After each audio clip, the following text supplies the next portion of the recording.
we have completed more than 50 days of nationwide lockdown. మనం nationwide lockdown 50 రోజులు పూర్తి చేసేసుకున్నాం ఇప్పుడు. అండ్ మనం హెల్త్ కోసం we have done it for health security. మన COVID-19 బారిన పడకుండా ఉండటం కోసం we wanted to save our lives. But this measure ended up in economic crisis. మన జీవితాలు COVID-19 బారిన పడకుండా ఉండటం కోసం ఉంటే that was ended up in economic crisis. దానివల్ల ఎకనమిక్ ప్రాబ్లమ్స్ స్టార్ట్ అయ్యాయి, ఆర్థిక పరంగా స్టార్ట్ అయింది. పర్టికులర్గా urban poor and migrant labours అంటే వలస కూలీలు. Migrant labours got affected.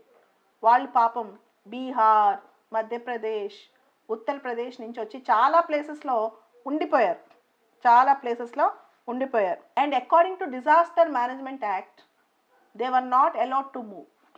వాళ్ళని ఒక ప్రాంతం నుంచి ఇంకొక ప్రాంతానికి, వాళ్ళున్న ఊరికి, వాళ్ళ ప్రాంతాలకి వెళ్ళనివ్వకుండా వాళ్ళని ఆపేశాం.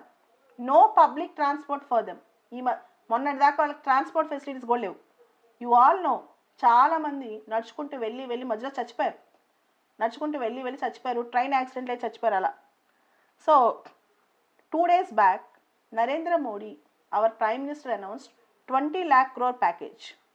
ఇన్ దట్ ప్యాకేజ్ ఎస్టర్డే, నిన్న నిర్మలా సీతారామన్ గారు రెండో విడత ఏమేం చేస్తామో చెప్పారనమాట. ఏమేం చేస్తున్నారంటే మైగ్రెంట్ లేబర్స్ కూడా ఎంజీ నరేగాలో ఉద్యోగాలు ఇస్తారు, వాళ్ళకు కూడా ఎంప్లాయ్మెంట్ ఇస్తారు, wage employment. Migrant labours will also get MG NREGA support అనమాట. కానీ Mahatma Gandhi national rural employment guarantee యాక్ట్లో పెద్ద మైనస్ పాయింట్ ఏంటంటే delay in the dispersal of wages. అంటే వాళ్ళు పని చేసిన తర్వాత వాళ్ళకి జీతం, డబ్బులు రావడం చాలా లేట్ అవుతుంది. ఇట్లాంటి టైంలో డబ్బులు రావడం లేట్ అయితే ఎలా కుదురుద్ది? అండ్ గవర్నమెంట్ మైగ్రెంట్ వర్కర్స్ ఎవరైతే ఉన్నారో, ఎవరికైతే నేషనల్ ఫుడ్ సెక్యూరిటీ యాక్ట్లో రకరకాల స్టేట్ స్కీమ్స్లో ఎలిజిబిలిటీ లేదు, they will get 5 kgs of food grains per person for 2 months. అంటే మైగ్రెంట్ వర్కర్స్, వలస కూలీలు ఎవరైతే ఉన్నారో, వాళ్ళ రాష్ట్రాలకు వెళ్ళలేకపోతున్నారో, వాళ్ళకి నేషనల్ ఫుడ్ సెక్యూరిటీ యాక్ట్, ఆహార భద్రతా చట్టం కింద రకరకాల స్కీమ్స్ కింద ఎలిజిబిలిటీ లేదో, గవర్నమెంట్ వాళ్ళకి, finance minister told that government వాళ్ళకి 5 kgs of food grains per person and 1 kg of chana per family per month for 2 months ఇస్తారనమాట. ఇది తర్వాత గవర్నమెంట్ చేసింది చాలా తక్కువ. ఎందుకంటే ఉద్యోగాలు పోయిన వాళ్ళకి, లైవ్లీహుడ్, జీవనోపాధి పోయిన వాళ్ళకి పీడిఎస్లో కవరేజ్ ఇచ్చుంటే ఇంకా బాగుండేది. పబ్లిక్ డిస్ట్రిబ్యూషన్ సిస్టంలో కవరేజ్ ఇచ్చుంటే బాగుండేది. And we have a scheme called one nation one ration card. But finance minister told this scheme will start, ఈ మొత్తం one nation one ration card అనే concept, it will start from March 2021. మార్చి 2021లో start అవుద్దంట. One nation one ration card అనే concept March 2021లో. అయితే Hindu news పేపర్లో నేను ఇప్పుడు ఎడిటోరియల్ చెప్పాను. ఎడిటోరియల్ పక్కనే ఒక ఆర్టికల్ ఉంది, stop the return to laissez faire. ఈ article, this article is very very crucial for all of us, particularly the students who are studying political science and sociology లాంటి options. So I'll tell you what is this article about and what is this laissez-faire. So think slowly. LAISSEZ, laissez, FAIRE. Laissez-faire means free market, open market, free economy. Government will not follow socialist model. Government will follow market economy model. Government will not interfere.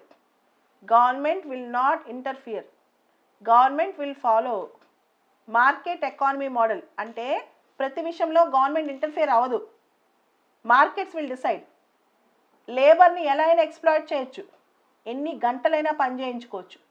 లేబర్ని ఎలా అయినా exploit చేయొచ్చు, ఎన్ని గంటలైనా పని చేయించుకోవచ్చు. So ఇక్కడ ఆదర్శ్ ఏం చెప్తున్నారు తెలుసా?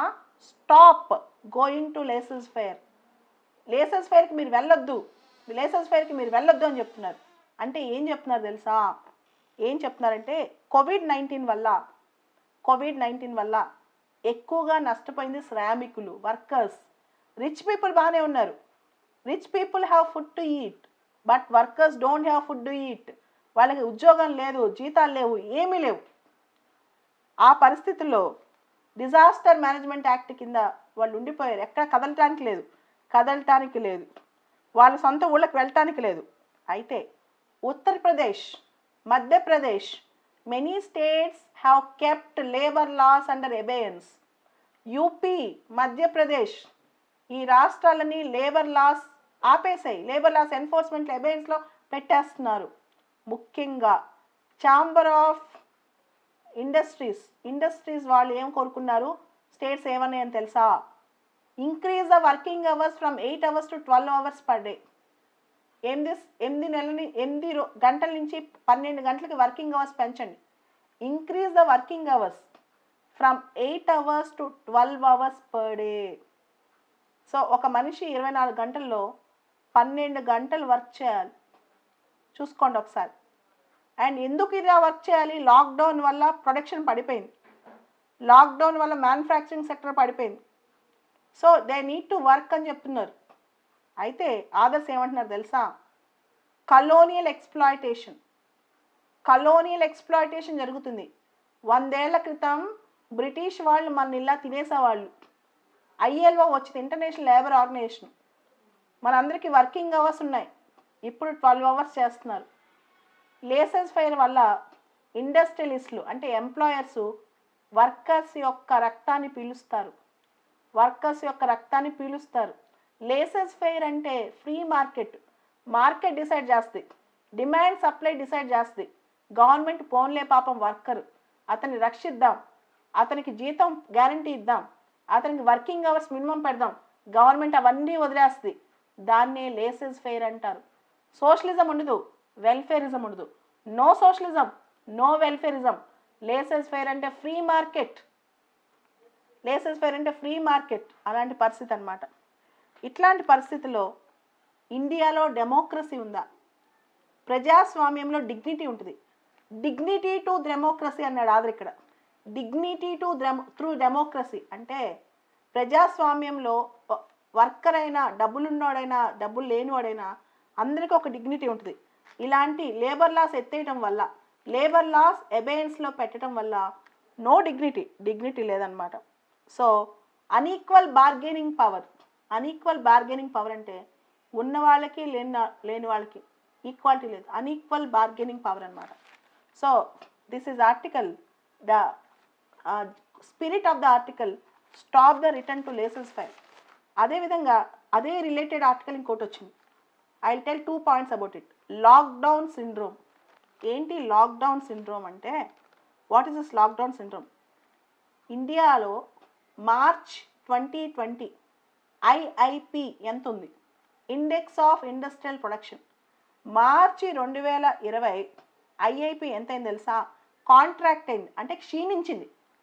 ఇట్ వాజ్ కంప్లీట్లీ కాంట్రాక్టెడ్ అంటే క్షీణించింది.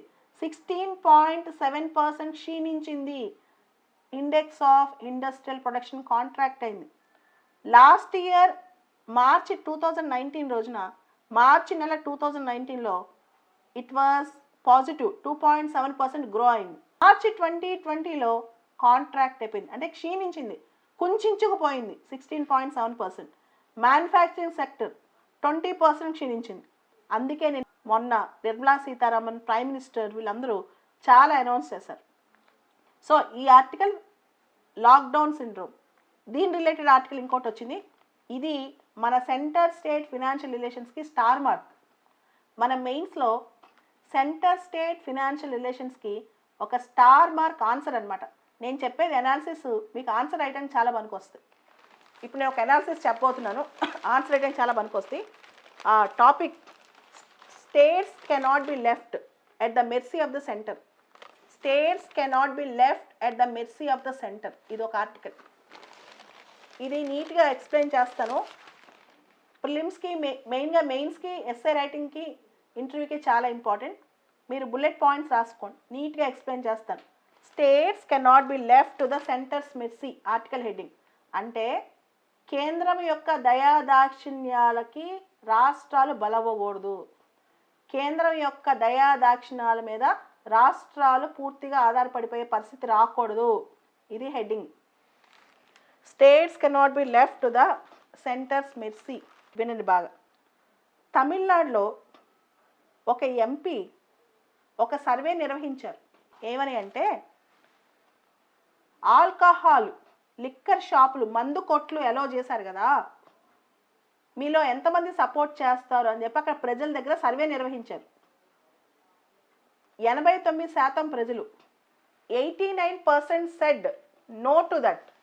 లిక్కర్ షాపులు తెలిసి తప్పు చేశారు, లిక్కర్ షాపులు తెరిచి జనం ఒకరి మీద ఒకరు పడుతున్నారు, కరోనా వైరస్ ఎక్కువ స్ప్రెడ్ అయ్యే అవకాశం ఉంది అని చెప్పి ప్రజలందరూ అక్కడ 89% చెప్పారంట.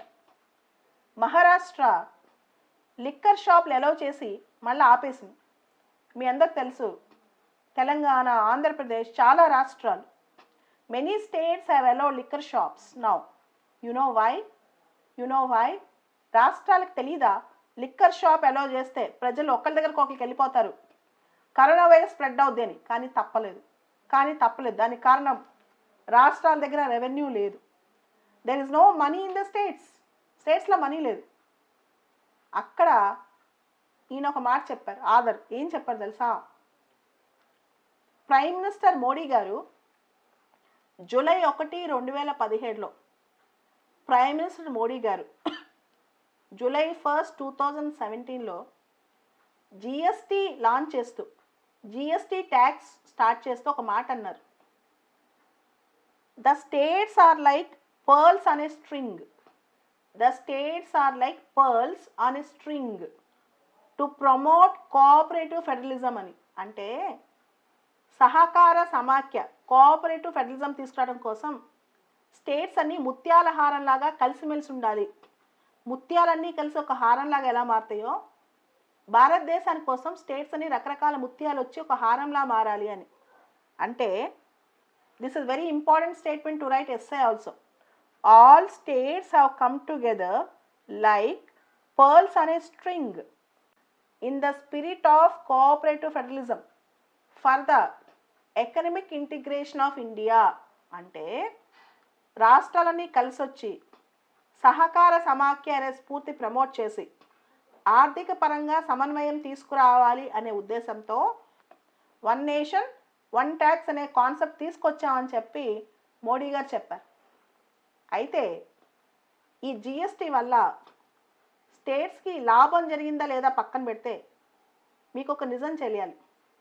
జిఎస్టీ 2017 నుంచి 5 సంవత్సరాల పాటు ఫర్ 5 years ఏ స్టేట్స్ అయితే జిఎస్టీ వల్ల నష్టపోతాయో కాంపన్సేషన్ ఫండ్ ఇస్తామని చెప్పి సెంటర్ ఒప్పుకుంది.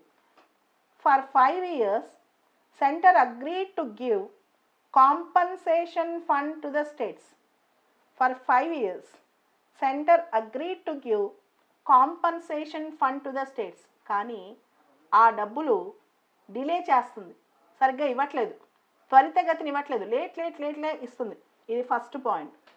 రెండో పాయింట్, కొన్ని స్టేట్స్ ఉన్నాయి, మహారాష్ట్ర, తమిళనాడు, గుజరాత్, కర్ణాటక, పంజాబ్, హర్యానా. మహారాష్ట్ర, కర్ణాటక, తమిళనాడు, గుజరాత్, పంజాబ్, హర్యానా ఈ స్టేట్స్ అన్నీ చాలా రిచ్ స్టేట్స్. ఆ స్టేట్స్కి ఇంతకుముందు చాలా రెవెన్యూ వచ్చేది. అండ్ ఆ రెవెన్యూ చాలా వరకు ఆ స్టేట్లో అమ్మే గూడ్స్ సర్వీసెస్లో వచ్చేది. ఇప్పుడు జిఎస్టీ రావడం వల్ల రిచ్ స్టేట్స్కి, పూర్ స్టేట్స్కి అన్నిటికీ ఆదాయం తగ్గిపోయింది. ప్రస్తుతం రాష్ట్రాలకి ఆదాయం తగ్గిపోయింది ప్రస్తుతం అయితే. అండ్ ఇక్కడ ఒక నిజం ఉందన్నమాట.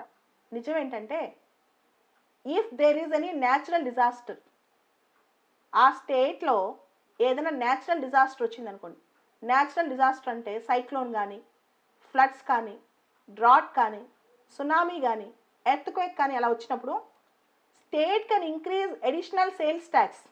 జిఎస్టీ రాకముందు స్టేట్ సేల్స్ ట్యాక్స్లో కొంచెం ఎక్కువ పన్నేసి ఆ న్యాచురల్ డిజాస్టర్ని తట్టుకునేది. కానీ జిఎస్టీ వచ్చిన తర్వాత అలాంటి పన్నేసే అవకాశమే లేదు.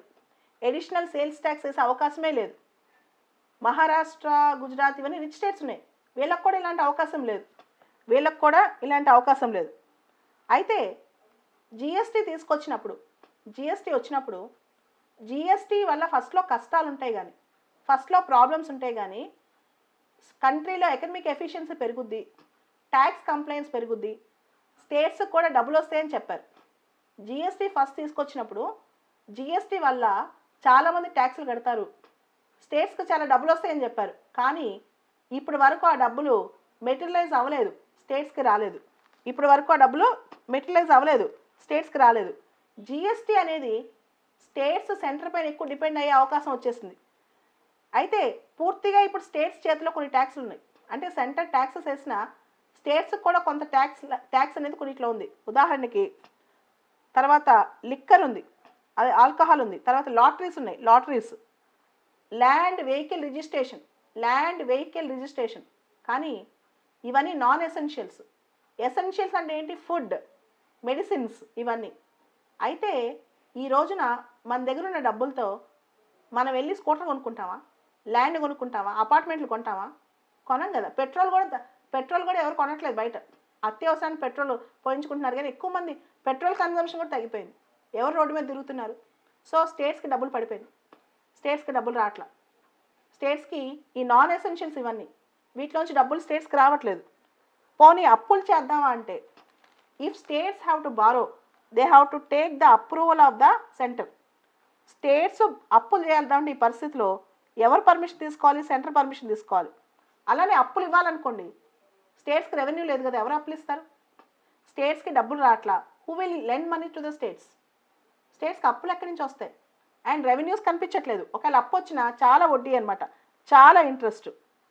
సో ఈ జిఎస్టీ వల్ల, ఈ కోఆపరేటివ్ ఫెడరలిజం వల్ల స్టేట్స్ కరోనా వైరస్ టైంలో సెంటర్ దగ్గర బెగ్గింగ్ బౌల్ పట్టుకుని